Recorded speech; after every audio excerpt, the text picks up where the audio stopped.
Halo Anti Icing Putih, kita sedang di Tangerang, Banten di Hotel Double Tree. Ada Kongres Nasional PDKI 7 dan PIT dari Perhimpunan Dokter Spesialis Gizi Klinik Indonesia 2026. Mari, tadi kita membahas tentang ada presentasi tentang S-asetilglutathione.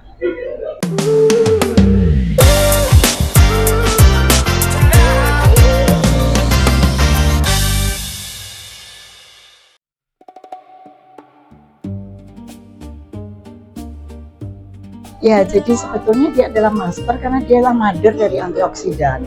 Kenapa seperti itu? Karena antioksidan yang lain yang bersifat ada yang enzimatis, ada juga seperti vitamin. Mereka itu apabila telah menyerahkan elektronnya, mereka akan menjadi kekurangan elektron dan membutuhkan antioksidan lain untuk menyumbang.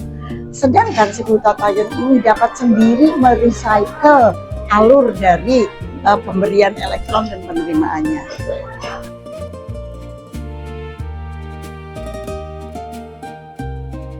Ya, jadi glutathione ini karena antioksidan alami, bukan alami ya, dari tubuh kita sendiri, juga dapat disuplai dari luar, juga merupakan untuk untuk membantu detox. Ya, dia juga untuk membantu kerja mitokondria, menstabilkan sel membran. So banyak sekali fungsi dari glutathione ini sebetulnya.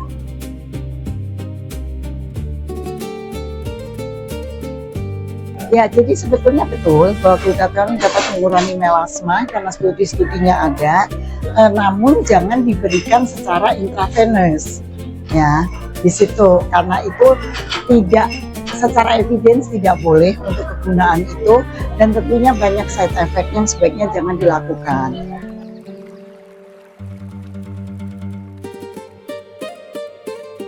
Ya, jadi glutathione dapat diberikan macam-macam. Ada yang oles, ada yang tempel, ada yang di bawah lidah, ada yang semprot, ya.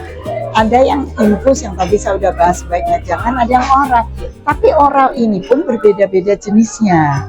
Ya, ada oral yang biasa, yang reduced glutathione itu penyerapannya sangat sedikit karena dia dalam waktu 1,6 menit akan dicernakan oleh enzim sehingga tidak dapat diserap oleh tubuh.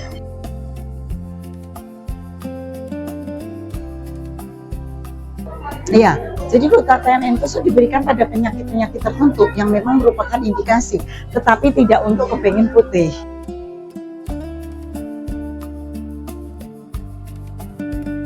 Jadi bukan di dalam dunia suplementasi, di dalam dunia nutraceutical, bukan berarti makin gede makin bagus, tetapi dosis yang seimbang, yang pas itulah yang terbagus.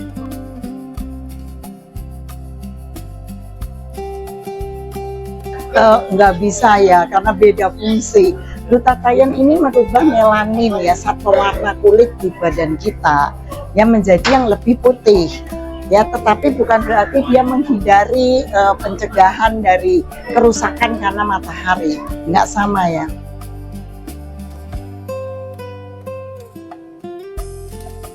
Ya, karena glutathione juga berperan untuk membantu dalam kronik low grade inflammation, inflamasi kronik yang ada di tubuh, sehingga dengan itu pun penyakit-penyakit degeneratif menjadi lebih jarang atau tidak lebih maju lagi, tapi dapat kembali menjadi ditarik balik gitu sepertinya.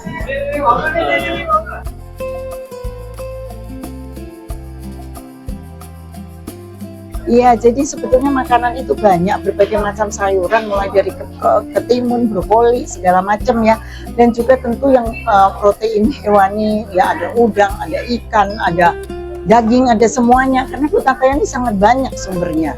Tetapi kita tidak bisa hanya mengandalkan makanan saja gitu ya.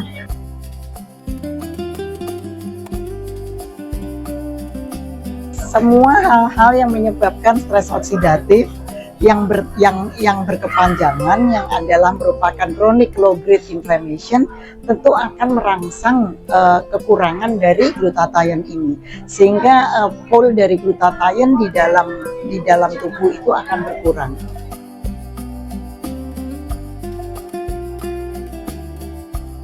Pertama-tama tes dulu yang lain ya, apakah berapa kadar antioksidannya, berapa HSCRP-nya. Jadi sebaiknya jangan mengkonsumsi sendiri, tapi datanglah ke dokter-dokter gizi klinik, ya, datanglah ke kami untuk mendapatkan informasi yang lebih baik dan akurat.